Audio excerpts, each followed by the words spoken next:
Imaginez un homme présent dans la salle de crise pendant la plus grosse confrontation nucléaire de l'histoire. Un homme qui a réussi à calmer un général prêt à déclencher une troisième guerre mondiale. Un homme qui a manipulé de ses mains les fragments d'un objet inconnu tombé d'une explosion nucléaire. Cet homme, c'est Harald Malmgren. Puis juste avant de mourir, il a décidé de tout balancer. Il nous raconte comment, en 1962, un test nucléaire américain a abattu un objet non humain. Comment la CIA lui a montré des matériaux impossibles, avec une densité et un comportement inconnus. Il nous révèle qu'un être vivant ressorti du crash de Roswell aurait donné des informations cruciales aux États-Unis. Il nous dit aussi que les présidents ont été briefés en secret sur des technologies d'une autre origine. Et il affirme que le dossier OVNI est probablement associé à l'assassinat de John F. Kennedy. Ce que vous allez entendre ne devrait même pas exister. C'est peut-être pour ça qu'il a attendu à ces derniers jours, pour enfin tout avouer.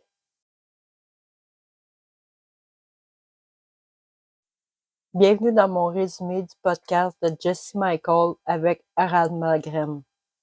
Si vous aimez mon contenu, je vous invite à liker, à vous abonner, à partager, à venir me porter un petit commentaire.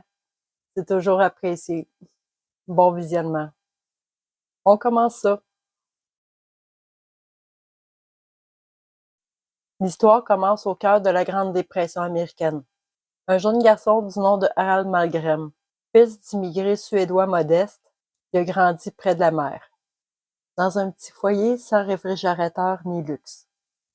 Chaque jour, il descend pêcher, il apprend à survivre avec ce que l'océan lui offre. Mais ce garçon a quelque chose d'autre, un esprit qui voit au-delà. À 13 ans, alors qu'il aide son père à restaurer une demeure près de Boston, un visiteur inattendu entre dans la pièce où il travaillait. Carl Compton, président du MIT. Compton l'observe, lui parle, mais en 2 heures, il est complètement bouleversé. Le jeune Harald, sans formation particulière, est en train de lui parler de photons, d'interactions lumineuses et d'entrelacement. Des notions de physique quantique que même les experts n'avaient pas encore démontrées expérimentalement. Impressionné, Compton l'invite à rejoindre le MIT avec une bourse complète. Le destin de Malmgren vient de basculer. Quelques années plus tard, il écrit aux agences nucléaires américaines pour demander des documents scientifiques sur les effets génétiques des bombes atomiques. On lui envoie des rapports classés, des photos d'Hiroshima et de Nagasaki, des analyses de radiation. Le jeune prodige attire l'attention. Sans le savoir, il vient d'entrer dans les cercles les plus secrets de la science et de la défense américaine. C'est ainsi qu'un fils de peintre devient, avant même ses 13 ans, un wise kid du Pentagone, un conseiller brillant, formé par les plus grands esprits du MIT, d'Oxford et de Harvard. Et bientôt, il se retrouvera au cœur du moment le plus dangereux de l'histoire moderne. Octobre 1962, la planète retient son souffle. Des avions espions américains ont découvert des missiles soviétiques à Cuba. Le monde est à 2 doigts de l'apocalypse. À Washington, les stratèges militaires s'échauffent. Le général Curtis LeMay, chef du commandement aérien stratégique, pousse une frappe immédiate contre Moscou. L'armée américaine passe au DEFCON 2, le niveau d'alerte précédant la guerre nucléaire. Dans cette salle où chaque mot pèse le destin de milliards d'humains, le secrétaire à la Défense, Robert McNamara, appelle un jeune homme de 27 ans, Harald Malmgren. McNamara lui donne une mission simple mais cruciale. Ne leur dis pas quoi faire, pose-leur des questions. Ralentis-les puis fais-les réfléchir. Puis c'est ça qu'il va faire. Face aux généraux les plus puissants du pays, le jeune économiste se met à questionner la destruction mutuelle. Si vous frappez Moscou, avec qui vous allez négocier après? Lemay s'emporte puis frappe la table avec son poing, puis il quitte la pièce. Mais le doute s'installe. Grâce à cette rhétorique calme et tranchante, la fureur retombe et la guerre n'aura pas lieu. Le président Kennedy choisira la voie de la négociation et l'histoire retiendra ce jour-là qu'un jeune inconnu du Massachusetts a empêché l'extinction de la civilisation humaine. Mais c'était que le début. Après la crise, Malgrem a continué à travailler sur des programmes de défense nucléaire. Il participe à des essais d'armes de haute altitude, notamment le programme Opération Dominic, dans les îles Marshall, où les États-Unis testent des explosions nucléaires dans l'haute atmosphère. Puis c'est là qu'un événement extraordinaire survient. Lors du test Bluegill Triple Prime, un missile expérimental est lancé pour intercepter une ogive en vol. Mais sur les écrans radars, un objet inconnu apparaît. Il suit la trajectoire du missile comme un tag-along, c'est le nom qu'ils leur ont donné, un suiveur. Puis sous l'effet de la détonation, l'objet chute, éjecté du nuage nucléaire. L'armée récupère ce qu'elle appelle sobrement le débris. Malgré curieux, demande d'en savoir plus. On lui répond, vous n'avez pas besoin de savoir. Même avec toutes ces autorisations top secrètes, l'accès était refusé. Mais il insiste.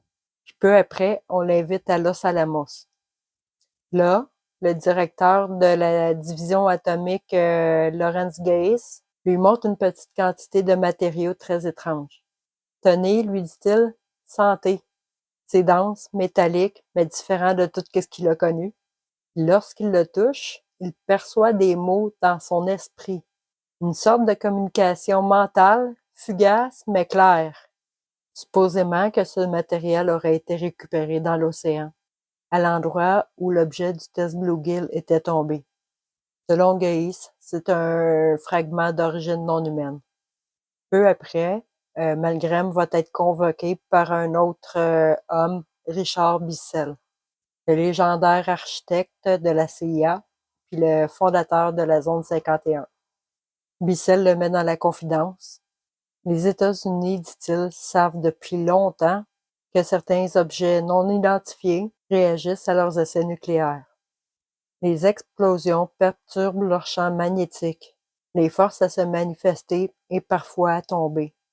C'est comme ça qu'est née l'idée secrète d'utiliser des armes à énergie dirigée pour intercepter nos visiteurs. Un concept qui va inspirer plus tard le programme Star Wars de Ronald Reagan. Michel lui confie aussi que cette technologie, la leur et la nôtre, découlerait d'un échange bien plus ancien, le crash de Roswell.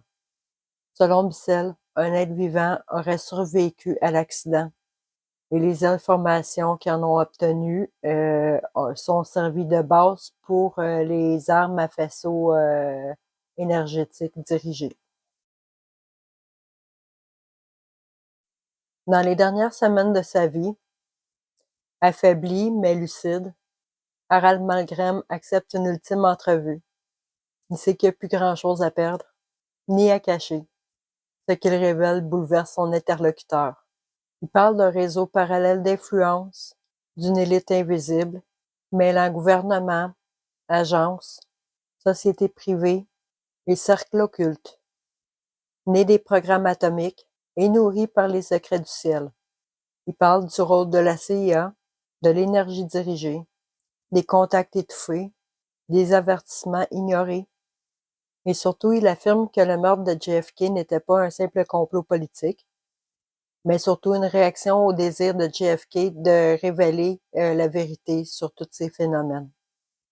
Oui, dit-il, je crois que les ovnis ont un rôle à jouer dans la mort de Kennedy. C'était le sujet le plus sensible du monde.